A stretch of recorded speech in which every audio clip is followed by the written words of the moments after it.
What is up, everyone? My name is Hattie, and we're going to be looking at Juraj Slafkovský's game under the microscope today. I'm going to be analyzing the type of player that we're getting here at first overall, how he projects at the next level, what his main strengths are, what his weaknesses are, and what makes him special as a prospect. So Slafkovský was picked first in a year where Shane Wright was supposed to be the main guy, but I think the race was a lot tighter than people made it out to be, especially with how Slafkovský developed as the season went on. I think that the Habs are getting a really good player here, a left winger, which is a positional need, and the type of guy that's really unique. And if he pans out, could be one of those really special players that you don't see often in the NHL. So Slafkovský started off the year pretty slow in the Liga. That was mainly why people had some doubts about him at first. He started off the season with 4 points in 20 games with TPS. And after that, he went to the Olympics. And during the Olympic break, he earned 7 goals in 7 games, which is a total that's pretty much unmatched in history when it comes to Olympics. Obviously, this year was pretty special because no NHLers are available, so it was essentially him against AHL competition. Then he comes back home to the Liga, plays a couple more games, and plays a lot better than he did at the start. He'd ended the season with 6 points in 11 games in the Liga, and then went to the playoffs and earned 7 points in 18 games. He also had a great World Championship where he played with the likes of Thomas Tatar, and that helped him out a lot. He earned 9 points in 8 games, 3 goals and 6 assists. So we're going to be looking at how he produced these points and what about Slafkovský makes his profile so special. But he's had an exponential development curve as the season went on. He started off pretty slow, went to the Olympics, did great, came back to the Liga with some confidence and played with it, and it was obvious. And then once he went to the World Championship, that's when things really took off for him. And I'd say that's really when people were sort of solid on him as the first overall pick and really put him in the race with Wright and Cooley at that top tier of the draft. So we're going to be breaking down 3 games of his. I watched his game against Yip, which was in March. I watched the game in April against Tappara. And then I watched his World Championship game against Denmark. So we're going to be looking at all 3 of those games and breaking down what Slafkovský does good and what he can improve upon and how he projects at the next level, what kind of player we can expect him to be, and what are the unique elements of his game that would make him sort of a special player for the Habs. Before we get into the footage, though, I just wanted to take a moment and look at how Slafkovský's draft-eligible season compares to other draft-eligible players in the past. So if you look here in the Liga, Slafkovský shows up 60th in point totals, in points per game. So this sits above a couple players like these guys who played only a couple games. So if you exclude them, he's about in the 50s. He sits around the same range as Kasperi Kapanen. But if you look at how he played when he came back from the Olympic break and scored 6 points in 11 games, that's about 0.54, 0.55 points per game. That puts him in about this range, around guys like Jesperi Kotkaniemi, like Jesse Puljujärvi, like Mikko Rantanen. So he's in a pretty good range in that sense. And it's also good to keep in mind that Slafkovský didn't really play much at the start of the year. He had to earn his ice time and really earned it once he came back from the Olympics, and that's when his game took off. He started playing on the second wave of the power play, stuff like that. So that's one thing that contributed to his jump in offensive production. Moving on from his league play, though, if you look at his international play, if we start with the Olympics, he's already one of only 14 prospects to ever show up on an Olympic roster in their draft year. And he sits 4 goals clear of anyone else in the league's history, with 7 goals in 7 games. He sits tied for points with Eddie Olczyk, who scored 7 points in 1 fewer game. And he's one of only 3 players since the 2000s to show up on an Olympic roster. So that includes also Rasmus Dahlin and Szymon Niemiec.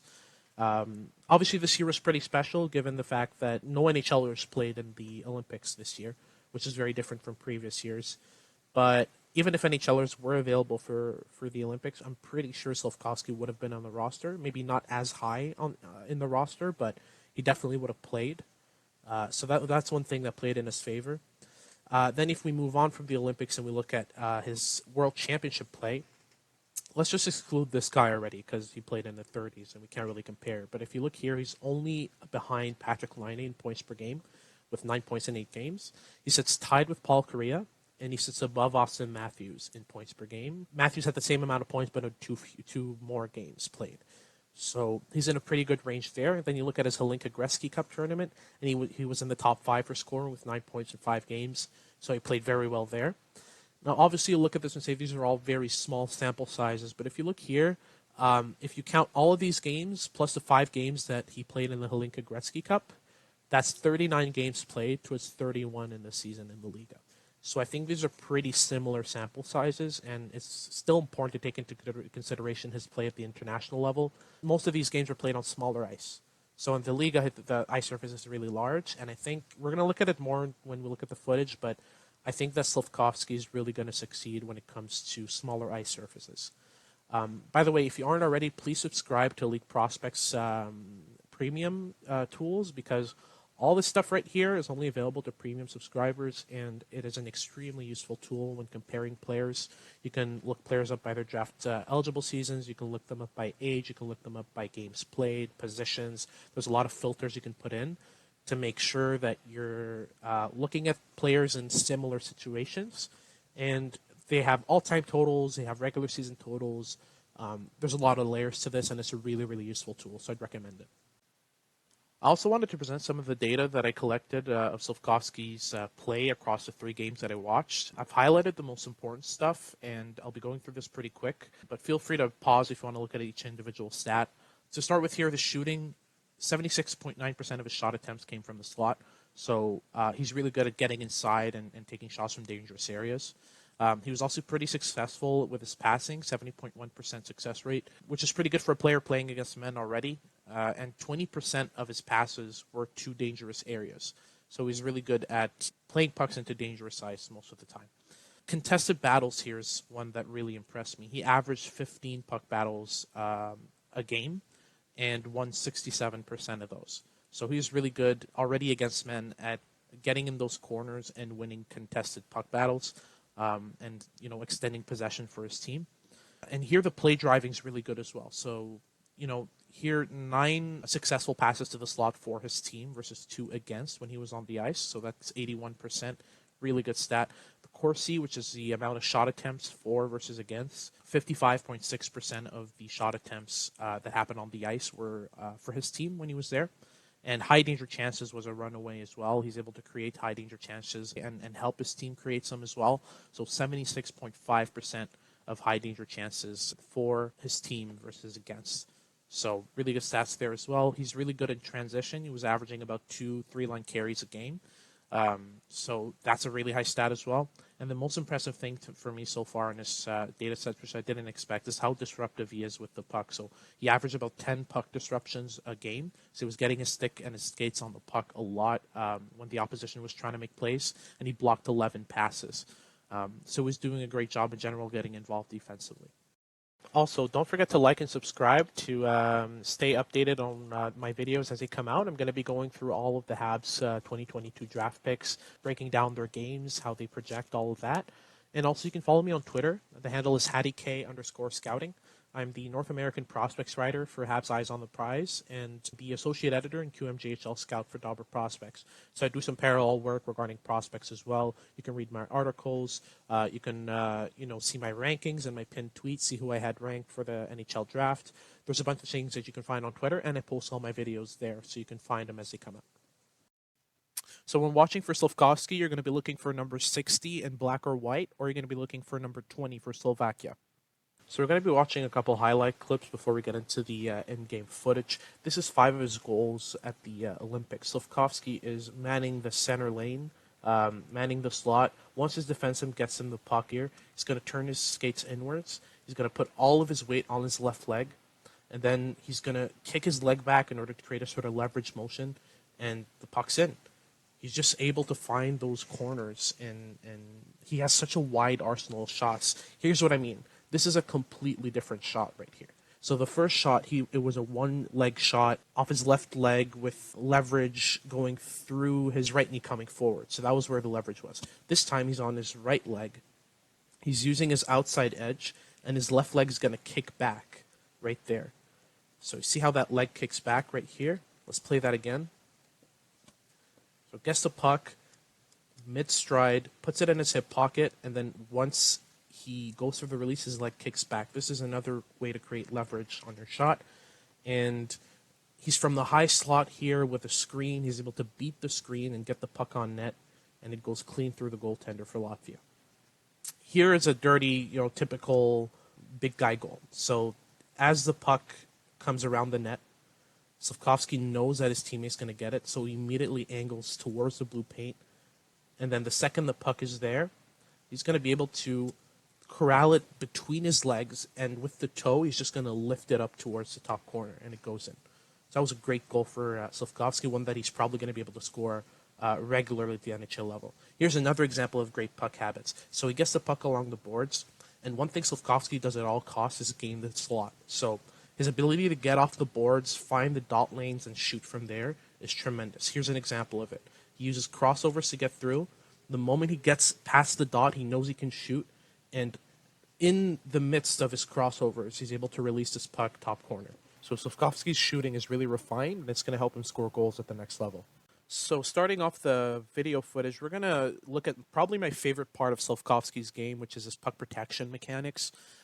His ability to just shield the puck from opponents. Just look at this piece of work right here. Unafraid to use the boards. 2 players on his back. He still finds someone in the slot with a backhand pass. Same thing over here. He's tied up. He finds a way to slip through, shield the puck, and finds a teammate in the slot on the backhand. He's just so slippery and elusive along the boards. He's able to get his hands free and free up movement so that he can get things done. He's really good at chasing down loose pucks, holding on to the puck, finding opportunities to shoot in the slot. Same thing here, just spins off the contact. His area of influence is tremendous. We'll talk about that later on in the forechecking segment, but very good at just influencing a large area around him. Here he spins once, he spins twice to find some space. The backhand pass was kind of but the intention was there, and that's what matters. Here is a really good play from him, really smart one. He's got an opponent there with a player on his back, and he's starting to angle towards him. You're going to see him here just angle in and then out, and that leads him to the backhand and forces him to make a pass, and then Slafkovský just cuts that off. Then he spins around, quick move to the slot, and toe drag, and that's in. Defenseman's mad. I understand that. And here you've got a play where he helps the puck up the boards and then chases it down, pushes off with his arm and his leg, and spins off, which gives him a ton of space. Actually, the defenseman behind him just fell because of that move. And then he throws a pass towards Tatar, who isn't able to corral it. He probably should have put less mustard on that pass, but it is what it is. The idea was still there. Same thing here. He tries to rim a pass. It doesn't work. He catches it with his hand, drops it at his feet, shields the puck, and plays a backhand pass to his teammate, and that leads to a slot shot. Now here we've got Slafkovský just shielding the puck again against 2 players. He tries to find some space. It doesn't work out, but the mechanics are still there. He just needs to work on his play reading a bit more and identify his options. And here as well, he chases down a loose puck. He's faced with a guy he knows to punch turn to make some space, plays it to the point there to his defenseman. Here he shields the puck with his arm. Again, just great lower body usage as well when he's shielding pucks and making plays. And then he funnels to the slot and gets a goal. Great play from him. Here again, he runs a bit of a pick on his opponent, which frees up some space for his teammate. And then here, just a quick shoulder drop, and he's through. He's able to slip through checks without a problem, which is really going to help him at the NHL level to produce. Here's one of my favorite plays from him, even though it doesn't lead to much. Skate to stick, and then one quick move, a second quick move. Then he goes for the dump in, hits a referee's leg. He holds onto it for a second, waiting for options. And then the pass goes to nobody, but the idea was still there, and the mechanics, his tools are really good, which helped him hold on to that puck and even get into that position to start with. Again, just so slippery along the boards, able to just slip pucks through, get his hands free. It's just tremendous work from him. And one thing that I noticed a lot is that people tend to worry that he might become a Yoel Armia, but a play like that is exactly why I'm not worried about that. I think Yoel Armia is the worst case scenario for Slafkovský. It's just his ability to absorb opposition and pass through them. And that's something that I think he does much better already than Yoel Armia. This is another play here where he's got the puck on the tip of his stick, and he just managed to poke it through 3 guys onto his teammate's stick, and it just extends position by a while. Again, area of influence is massive. Those are the main aspects of Slafkovsky's game that are going to translate really well, and that's what I think makes him special in terms of players in this draft class. So the second best part of Slafkovsky's game, in my opinion, is his intensity in all three zones. Here you see it on the back check, just head between the knees, just barreling down, gets to the opponent, and gives him a little check for good measure. Here's a good defensive clip. He gets a stick on the puck and then finishes through with a check. And this is where the forechecking fun begins. So he's at the end of a shift. He decides to put on the afterburners, gets a stick on the puck, gets a stick on the puck again, and just forces the defense to retreat and recover. Another good example of that here where he gets a stick on the puck and then finishes with the body. He does a great job of layering stick and body to separate pucks from opponents. Again, very disruptive in offensive formations and defensive formations. Gets a stick on the puck and single-handedly forces the defense to retreat. Gets a stick on the puck again, and now they're forced to make a pass that they weren't probably planning to make. It leads to an offensive chance for Slafkovsky. And then look at this effort on the back check. A one-handed stick lift gets it away from the opponent, and instead of having a controlled exit, they have an uncontrolled dump out. So again, a lot of pressure on the opponent leads to a turnover, and it leads to a goal. He probably shouldn't have crowded the short side there, but Tatar's happy with that move. It works out. Everyone's happy. It's great. Some more disruptiveness here, just doing a great job being a thorn in the side of defensemen on the breakout. Gets his skate on the puck, turns it over, and slot pass doesn't work out, but it is what it is. And now another play here from Slafkovsky where the puck is up deep in the zone. He does a great job of, if the opponent's going to try to do something, he's going to make sure that they're trying to do something they don't want to do. So here, they managed to get a controlled exit, but it was, using a very risky pass, which probably wasn't their plan. Another broken play here where the puck ends up deep in the zone. He manages to get there first and chops it towards his teammate. The puck rims around again, and once it gets here, he knows that he has a chance to pick it up here in the corner. So he pokes at it, gets it, quick pass, and it's offensive zone setup that easy. And here's in the defensive zone now, which, his intensity really carries in that zone as well. He does a great job of just being there and using his reach to his advantage. Here it leads to a turnover and an offensive chance against. He loses the puck, but look at this little pick that he does on 24. It opens up a lot of space for his teammate to start the possession. Same thing here. He'll dump it in. Look what he does on 28 here. Just a little bit of interference. Just give his teammate enough time to get the puck and it leads to a decent scoring chance for. Again, stick on puck. Does a great job here. And here's where it gets fun. This opponent has complete positional advantage on Slafkovsky, but Slafkovsky still manages to wrap his hand around him and poke the puck towards his teammate. Some more disruption here. It actually leads to him trying to reach his teammate in the slot. They don't really connect, but in general, Slafkovsky does an excellent job just being in the way and being extremely disruptive on the forecheck. Another thing about Slafkovsky's game, which I feel stacks really well on top of his physical game and his intensity on the forecheck, is his skating, as you can see right here. So he shields the puck, gains the middle, and starts building up speed with crossovers. He loses the puck, which is something that'll happen a couple times in this segment, so I'll get into why in a second. But I just want you to focus on the crossovers here. So 4 or 5 crossovers on each side. It leaves the defenseman guessing as to where he's going. He could cut to the inside, cut wide. It also helps him win puck races like right here. And just keeps him elusive and keeps him able to cycle, be the first man up, the first man back. And it adds a whole new dynamic to his game. Like, look at this play. There are some mechanical issues, which I'll get into in a sec, but he's able to build speed. He underhandles the puck, and he pivots so well as well. He's able to shoot through pivots too, which is very projectable. It helps him get into a shooting position quickly. He's able to be a handful on offensive rushes. It helps him push through contact, get a couple extra puck touches per shift. His skating combined with his size is terrifying. And even though there are some mechanical shortcomings, he's still able to pivot like this and use his playmaking in conjunction with his skating in order to just drive results on the rush with regularity. Here's another example of something he can do at high speeds. This weight shift he does right here. Very few players are able to perform these weight shifts at high speeds like he does. Here's another example of him losing a puck, and I'll get into why it happens because the next segment here is going to show why.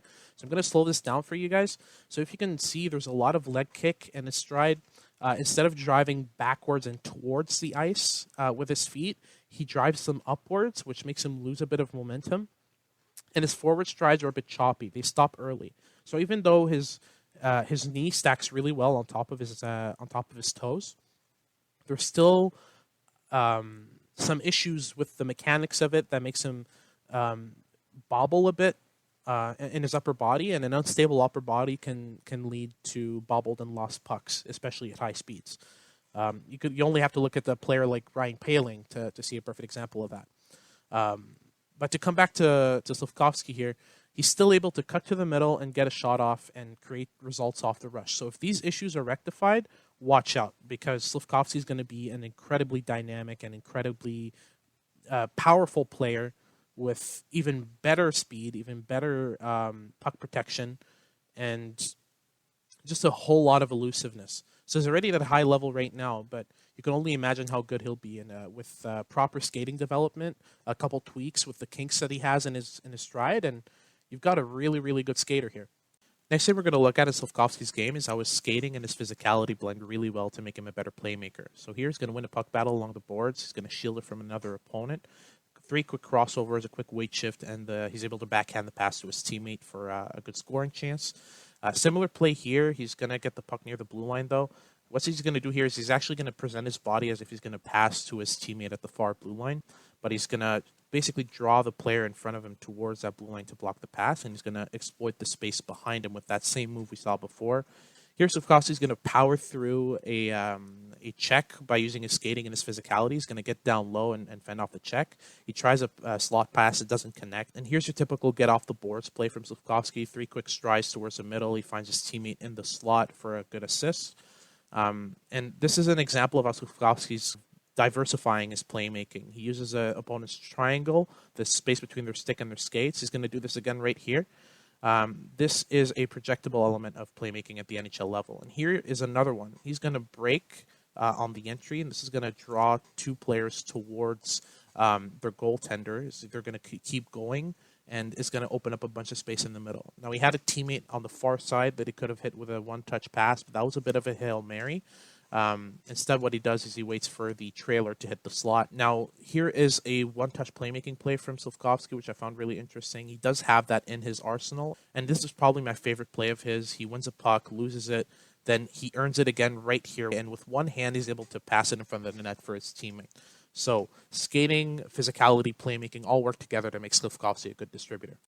Couple of clips of Slafkovský's net front game now. I like the way that he scans for the netminder's head to see where he's looking to get in the way, and also his ability to collect rebounds. This is something the Habs are really going to need on the power play. So he does this again right here. You're going to see him scan once, scan twice again, see where the goalie's looking, and just get in his field of view. He crashes the net on this play, and it leads to a goal for his team. So just a great job of being in the vicinity of the netminder and disrupting his ability to make stops. Now, try to focus on Slafkovský here as Tatar goes behind the net, just his ability to get body positioning and try to gain the slot. He could work on that a bit, but it's still a strength in my opinion. Next, we're going to be looking at Slafkovský's biggest area of weakness, in my opinion, and that's his hockey sense. So here we're going to have a good example of it as he gains his own and turns around. He's looking for the trailer the whole time, and he misses his teammate with the gold helmet there, who's in a favorable position to receive a pass and make a play. Instead, he goes for the trailer who hasn't hit the zone yet, and it's a broken play. Another example here is he just tends to puck watch a lot, both defensively and offensively. We're going to see it on the breakout, especially here. So as his teammate gets the puck in the middle of the ice, he's going to start gravitating towards the middle instead of using the width of the ice to gain speed. So even if the netminder doesn't get to that puck here, he's still not in a favorable position to engage in a puck battle with the defenseman. He does a good job on the back check, though, here, getting into position to help his teammates break the puck out. Here again, he's going to gravitate towards the puck carrier. He does this a lot, which is crowd the short side. So instead of driving towards the net and forcing the defenseman ahead of him to respect that lane and give some space to his teammate, he's going to gravitate towards him. And this is actually going to draw a second defenseman in and just crowd the short side and make it hard to play a pass into the slot. So instead, the teammate has to readjust, play a pass to the defenseman, and another broken play. Here's just a bad read from Slafkovský. He has time ahead of him after this move right here in order to evaluate his options or skate it up, and instead he precipitates his play, and it just it doesn't connect. So that's something you can work on as well. And here's a play where, again, he's crowding the short side. He's getting ahead of the puck carrier in order to present himself as a pass option instead of angling upwards and hiding between those two defensemen that are there in order to present himself as a better pass option. So instead, he just sort of forces his defenseman into an unfavorable position, and it leads to a broken play again. Here's another example of Slafkovský puck watching. He does this here as he gravitates towards the puck. As it goes around, he starts gravitating towards the short side as well. And then when the puck inevitably ends up on the weak side, he's the guy who was supposed to be on the boards ready to collect that rim right there. So instead, he gets there late, and it's almost an icing. So to recap, Slafkovský's combination of size and speed, his playmaking and shooting arsenals, and his puck protection mechanics are a special blend of skills which could help him become a difference maker at the next level. You add on top of that his ability to make plays in tight with pressure on his back, his effort in all three zones, and his net front presence. And you've got a player with a bunch of projectable foundations to his game and room to improve. If he learns to scan more often, make better reads and better decisions when he's faced with multiple options, his game's going to reach another level. If he can't do that, he could still become a difference maker with some tweaks to his skating mechanics and a bit of added deceptiveness to his game. But as he stands right now, he projects as a top 6 checking winger. But he could become a top-line player with the tweaks I mentioned before. He's definitely going to keep getting bigger and faster and stronger, so it's really going to be interesting to see how his game develops as time goes on. But that's all for me today. Thank you very much for watching. Please like and subscribe if you want to follow along. And I'll see you next time as we look at Philip Meshar's game and break down his strengths and weaknesses. Hattie out.